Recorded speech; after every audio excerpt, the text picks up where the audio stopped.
Hello everyone, how are you all?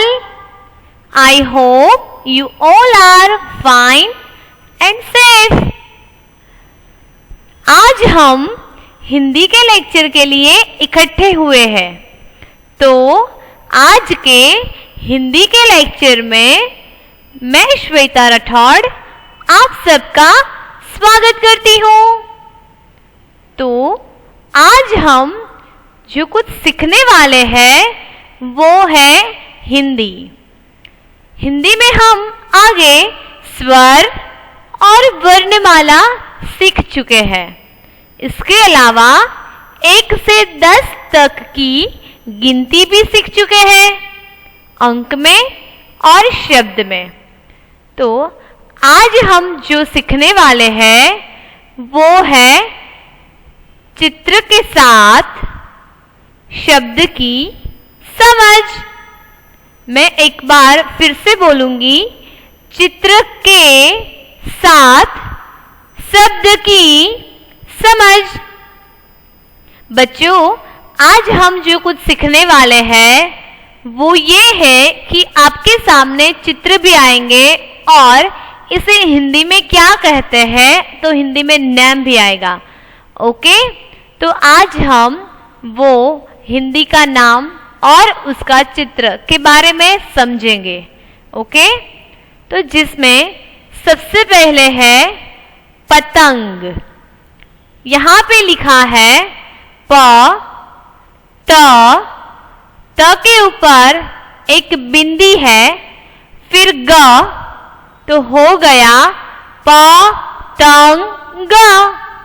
यहाँ आप इसका चित्र भी देख सकते हो, जो कि यहाँ कलरफुल यानी कि रंगीन पतंग है और नीचे इसकी डोरी है। उसमें भी गुलाबी रंग में ऐसे डोरी लगाई है। तो ये हो गया पतंग। इसे हम गुजराती में भी पतंग ही कहते हैं और इंग्लिश में काइट।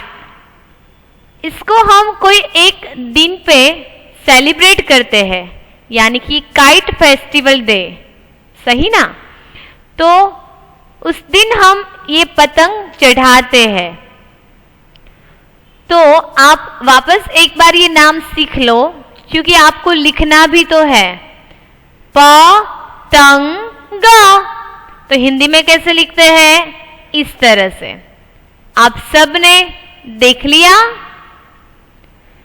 तो अभी हम पतंग के आगे दूसरा चित्र नाम के साथ देखेंगे। तो वो ये है। चित्र को देखकर ही आपको पता चल गया होगा कि ये क्या है। तो ये चित्र तोते का है। यहाँ पे आप तोता देख सकते हो। ये इसकी फ्रंट साइड है और ये इसकी साइड की बाजू है। हम इसका नाम सीख लेते हैं त। उसके बाजू में सीधी रेखा, ऊपर एक मात्रा, फिर त के बाजू में सीधी रेखा, यानी कि तोता। तोता। गुजराती में इसे हम पोपट बोलते हैं और इंग्लिश में पैरट बोलते हैं। तो अभी हमें सीखना है वो है तोता, जिसका रंग हरा है, जिसकी चोंच लाल है, जिसकी आंखें गोल गोल है। यहाँ इसके पैर है, जिसके अंदर नाखून है, वो भी तीक्ष्ण नाखून है। तो यहाँ पर भी आप देख सकते हो, ये भी हरे रंग का तोता है। यहाँ थोड़ी सी उसकी जो पंख है, उसके पंख वो लाल रंग में आप देख सकते हो। तो ये हो गया तोता। अगर तोते का नाम कैसे लिखना है वो भी आप लोग सीख लो, कि सबसे पहले करना है तो और फिर ता, तोता। तो ये दूसरा चित्र हमने नाम के साथ सीख लिया। अभी तोते के बाद हम क्या सीखेंगे वो है मोर। ये चित्र है मोर का। यहाँ पे हम इसका नाम सीखते हैं म, उसके बाजू में सीधी लाइन, उसके ऊपर एक मात्रा, फिर बाजू में र, तो हो गया मोर।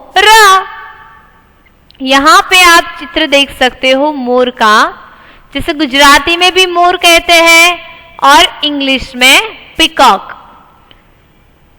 मोर नीले रंग का होता है, इसके सिर के ऊपर एक कलगी भी होती है और बहुत सारे पंख होते हैं, जो सबको मोर अच्छे भी लगते हैं और इसके पंख भी सबको बहुत ही अच्छे लगते हैं। ये मोर है, ये हमारा राष्ट्रीय पंखी भी है, ये हमारा राष्ट्रीय पक्षी भी है। तो ये हो गया मोर, जो लिखने में भी सरल है।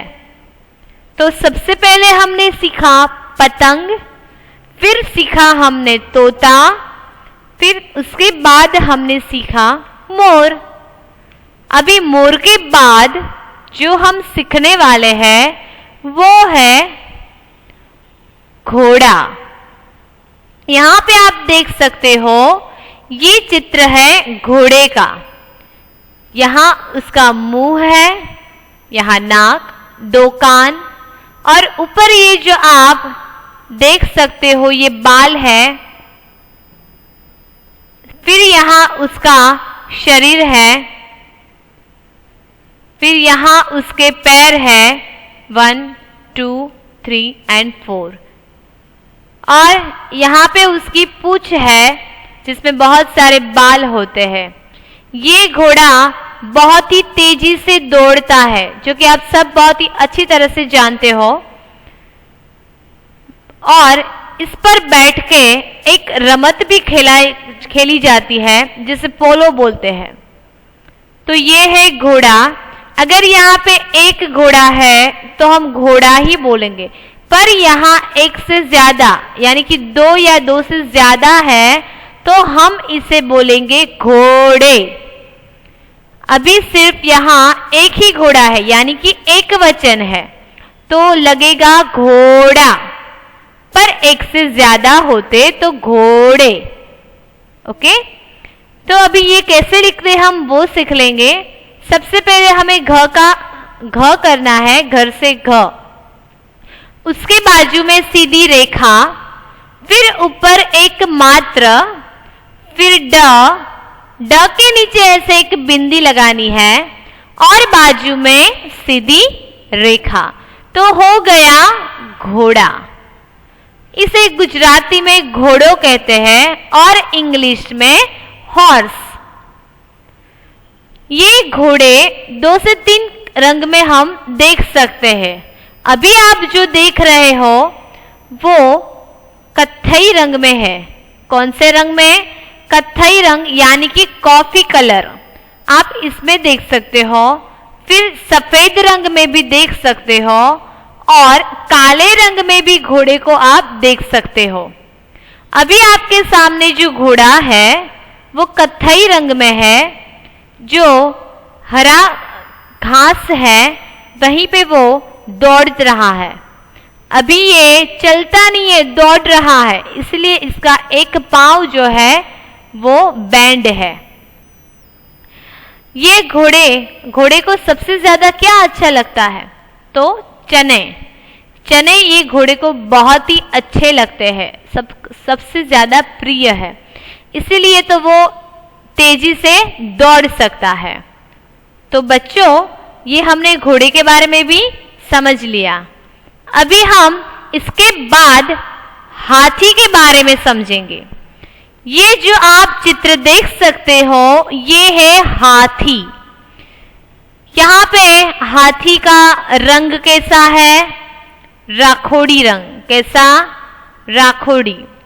यहाँ इसके पांव है जो कि 4 पांव है, यहाँ पीछे इसकी पूंछ है, यहाँ बड़े बड़े 2 कान है, यहाँ इसकी आंख है, यह आप देख सकते हो, यहाँ छोटी सी इसकी आंखें हैं और आगे ये जो लंबा सा है ये उसकी सूंड है। फिर आगे 2 दांत है जो कि बहुत ही बड़े होते हैं और सफेद रंग के होते हैं। तो ये हो गया हाथी। अभी यहाँ ऊपर जो शब्द है वो हाथी का नाम है जो हम सीखते हैं। सबसे पहले ह के बाजू में सीधी रेखा यानी कि हा हो गया। देन थ के बाजू में ऐसे दीर्घई करना है तो हो गया थी यानी कि हाथी। इसे गुजराती में भी हाथी बोलते हैं और इंग्लिश में एलिफेंट। तो बाल मित्रों, ये है हाथी का चित्र जो कि अभी वो घास पे चल रहा है। ओके, ये पालतू जानवर भी है। इसके ऊपर जो इसका मालिक होता है इसको हम महावत कहते हैं। हाथी को सबसे अधिक केले प्रिय होते हैं। इसके अलावा वो और भी फल खाते हैं पर इसे केले सबसे ज्यादा प्रिय होता है। तो ये हो गया हाथी। इसके बाद जो हम सीखने जा रहे हैं वो चित्र है घर का। सबसे पहले हम घर के बारे में देख ले कि ये है घर। घर पे कौन रहता है? तो घर पे हम लोग रहते हैं, हम इंसान। घर पे सिर्फ इंसान रहते हैं। ओके, और पक्षी प्राणी वो अपने रहने के लिए कुछ ना कुछ बनाते हैं।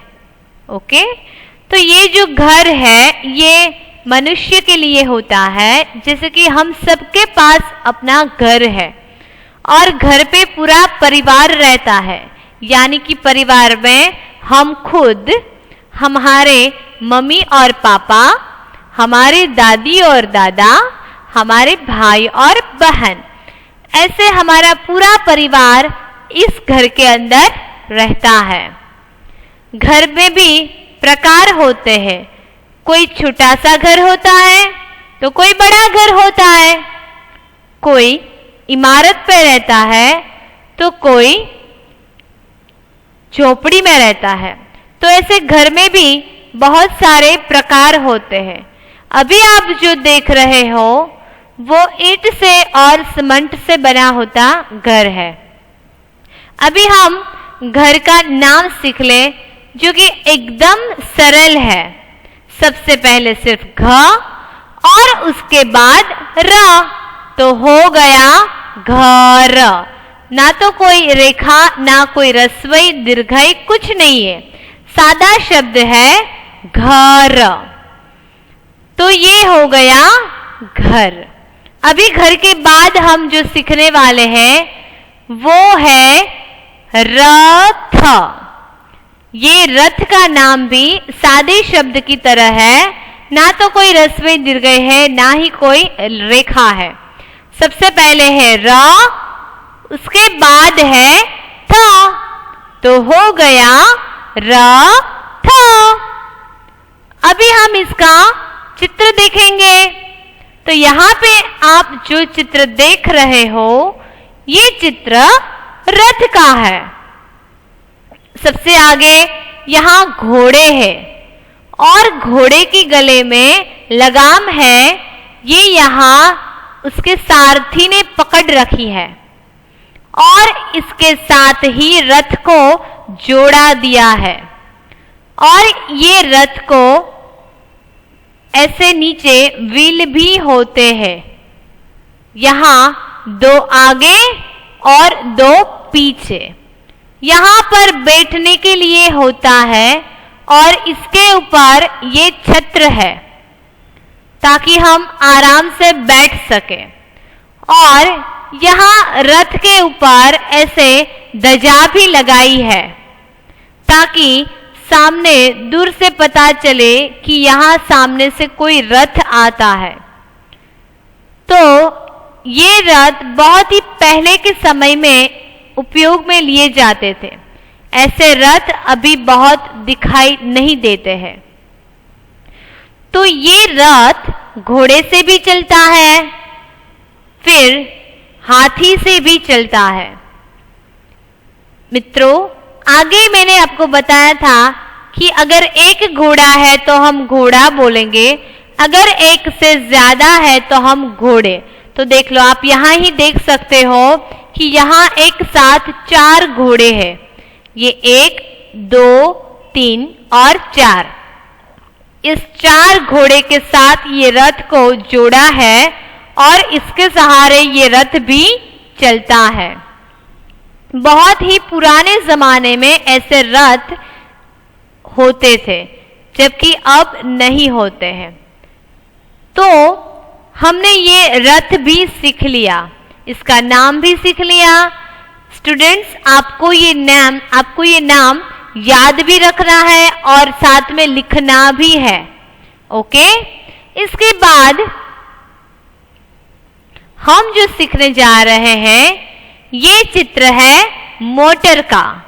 सबसे पहले हम नाम सीख लेते हैं म, उसके बाजू में सीधी रेखा है, ऊपर एक मात्र, फिर ट के बाद है र, तो हो गया मोटर, जिसको गुजराती में मोटर ही कहते हैं और इंग्लिश में कार बोलते हैं। यहां आप चित्र देख सकते हो, वो है मोटर का यानी कि कार का।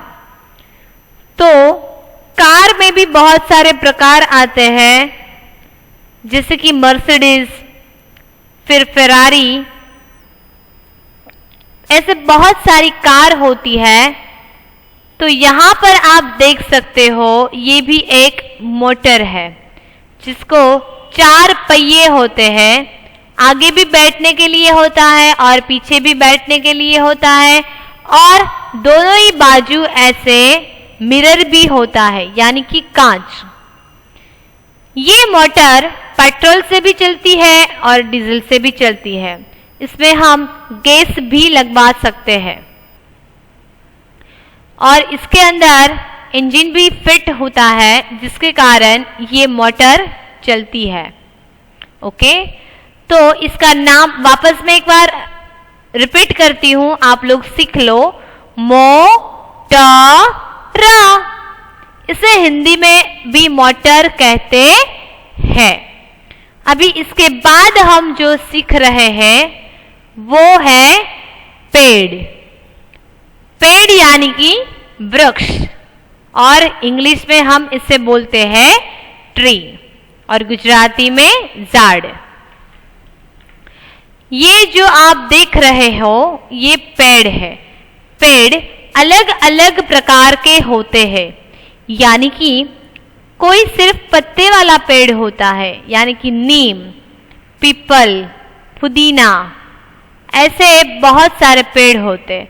फिर कई पेड़ फलों के लिए होते हैं, जैसे कि जामफल, फिर आम, तो उसके लिए भी बड़ा सा पेड़ होता है। फिर कई पेड़ पे शाकभाजी भी होते हैं, और ये पेड़ हमारे लिए बहुत ही उपयोगी होता है, क्योंकि इस पेड़ की वजह से हमें पत्ते, फूल, फल, शाकभाजी, लकड़ी आदि ये सब कुछ हमें इस पेड़ से मिलता है। इसके अलावा पेड़ के नीचे हम अपना आशियाना भी बना सकते हैं, यानी कि अगर हम कहीं चलकर आते हैं तो हमें थोड़ा सा विराम लेना है, यानी कि रेस्ट करना है, तो हम ये पेड़ के नीचे इसकी छाया में हम बैठ सकते हैं। और ये पेड़ हमें शुद्ध हवा भी देता है। तो हमारी जीवन जरूरियात में ये पेड़ बहुत ही उपयोगी है। तो ये पेड़ के बारे में भी हमने सीख लिया, और आप अब सब अच्छी तरह से जानते हो कि इसका रंग कैसा होता है, कि पत्ते का रंग हरा होता है, और उसके नीचे ये जो थड़ है उसका रंग कत्थई होता है। तो ये हो गया पेड़ यानी कि प, उसके ऊपर एक मात्रा और ड के नीचे ऐसे बिंदी करनी है तो हो गया पेड़। हिंदी में इसे पेड़ कहते हैं। उसके बाद जो हम सीखेंगे वो है पपीता यानी कि पपाया। गुजराती में इसे पपैयू बोलते हैं और हिंदी में पपीता यानी कि सबसे पहले प, फिर प के बाजू में दीर्घई पी और त के बाजू में सीधी रेखा तो हो गया पपीता। ये एक प्रकार का फल है जिसका रंग बाहर से हरा है। ये पका हुआ फल है, बाहर से इसकी छाल का रंग हरा है और अंदर से इसका रंग लाल है। कैसा है? लाल। ये हम खा सकते हैं और इसके अंदर काले रंग के बहुत सारे छोटे छोटे बी भी होते हैं। तो ये हो गया पपीता। ये पपीता पेड़ पर उगता है, इसके पत्ते भी बड़े बड़े होते हैं और ये जो पपीता है इसका हम सलाद बना सकते हैं। क्या? सलाद। फल की तरह भी हम खा सकते हैं। फिर जो कच्चे पपीता होते हैं उसका हम सलाद बना सकते हैं। फिर इस पपीता के जो पत्ते होते हैं इसको हम औषधि के तौर पे भी यूज कर सकते हैं। औषधि यानी कि दवाई में भी हम इसका उपयोग कर सकते हैं।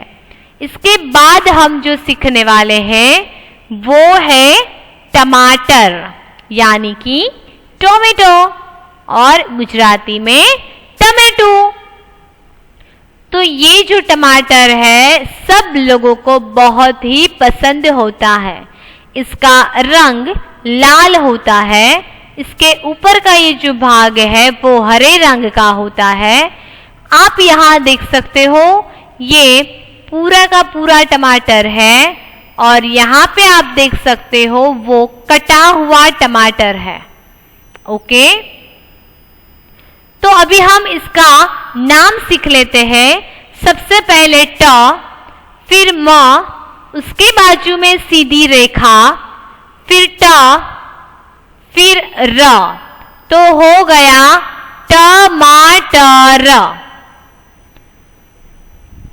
जो कि झाड़ पर यानी कि पेड़ पर उगता है। इसकी भी हम सब्जी बना सकते हैं, इसका हम सलाद बना सकते हैं, इसका हम सॉस भी बना सकते हैं। तो ये टमाटर से बहुत सारी चीजें हम बना सकते हैं और ये स्वाद में खट्टा मीठा होता है और हमारी सेहत के लिए भी अच्छा है। तो ये हो गया टमाटर। इसके बाद हम देखने जा रहे हैं ये है डमरू यानी कि ड म रू। ये जो है ड म रू, ये पहले र करना है और जैसे नीचे रसोई करते हैं उसी की तरह हमें यहाँ बाजू में करना है, नहीं कि नीचे। तो ये है डमरू जो आप यहाँ चित्र में भी देख सकते हो। ये डमरू बजाने के लिए होता है। इसे हम बीच में से पकड़ सकते हैं और साइड पे आप ये जो डोरी देखते हो ये यहाँ का जो भाग है यहाँ पर आवाज करता है। ये डोरी हम जब बजाए तब यहाँ छूती है और यहाँ से आवाज आती है। तो ऐसे डमरू खिलौने में भी होते हैं यानी कि छोटे बच्चों के लिए खिलौना के तौर पे भी होता है और ऐसे बाजार में भी बेचते हैं। तो ये हो गया डमरू। इसके बाद हम देखने जा रहे हैं वो है छाता, यानी कि छतरी, और इंग्लिश में इसे बोलते हैं अम्ब्रेला।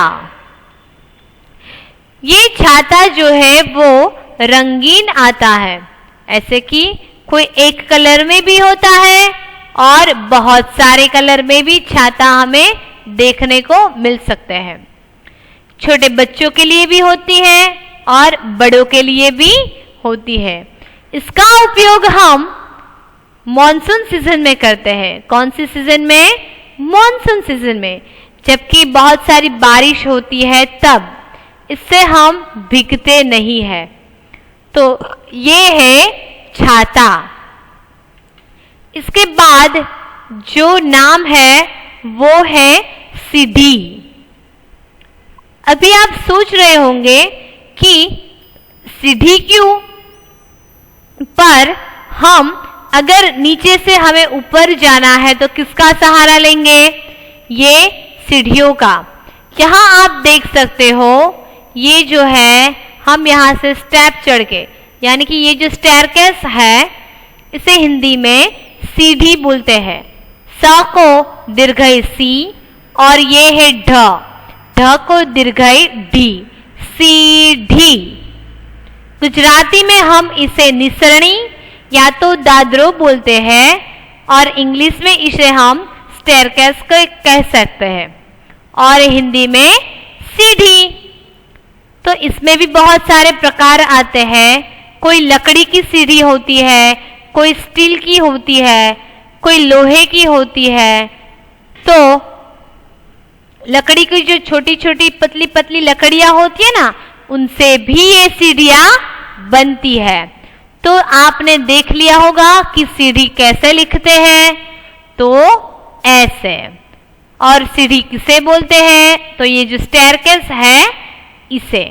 ओके, उसके बाद हम जो देखेंगे वो है सपेरा, यानी कि ये जो सांप होता है ना, सांप, स्नेक,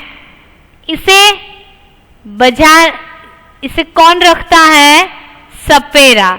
यानी कि ये जो सांप है उसे ये सपेरे लोग पालते हैं। ओके, और इसके हाथ में जो दिखाई दे रहा है वो एक बजाने का साधन है और इसे बीन कहते हैं। क्या? बीन। यहां आप एक इंसान देख रहे हो, ये बैठा है, इसके हाथ में बीन है, इसने इस तरह के कपड़े पहने हैं, सर पे भी बांधा है और अभी ये आंख बंद करके बीन बजा रहा है। किसके लिए? ये सांप के लिए। तो इसे हम सांप कहेंगे और सांप के जो मालिक है इनको हम सपेरा कहेंगे। क्या? सपेरा। यानी कि स, फिर प, उसके ऊपर एक मात्रा और र के बाजू में सीधी रेखा, यानी कि हो गया सपेरा। इसके बाद हम जो देखने जा रहे हैं वो है यज्ञ। इसे हम हवन कुंड भी कह सकते हैं। गुजराती में हवन कुंड और हिंदी में यज्ञ। यहाँ पे आप देख सकते हो, ईंट से ऐसे चौरस बनाते हैं, चौरस आकार में ईंट को ऐसे रखते हैं और इसके अंदर लकड़ियां, फिर गाय का जो गोबर होता है वो, फिर कपूर, वो छोटे छोटे कपूर आते हैं ना वो, फिर इसके अंदर घी भी डालते हैं और फिर इसे जगाया जाता है ताकि ऐसी अग्नि होती है, ऐसे बड़े सी अग्नि होती है वो नहीं, ऐसी छोटी सी अग्नि होती है जो कि उसको यज्ञ बोलते हैं। हिंदू धर्म के लोग शुभ कार्य पर ऐसा यज्ञ करते हैं।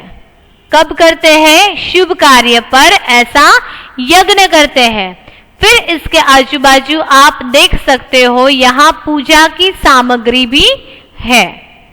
यहाँ पर कलश है जिसका उपयोग इस यज्ञ के दरमियान होता है। ओके, तो ये हो गया यज्ञ। इसके बाद हम जो देखने जा रहे हैं ये है धनुष। इसके बारे में तो आप जानते ही होंगे कि ये जो है कत्थई रंग में ये धनुष है और इसे डोरी के साथ बांधा है और इसी डोरी के बीच में ये जो आप देख रहे हो ये है तीर। ऐसे डोरी को खींचकर जल्दी से छोड़ देना होता है तो ये तीर अपने निशाने पर चला जाता है।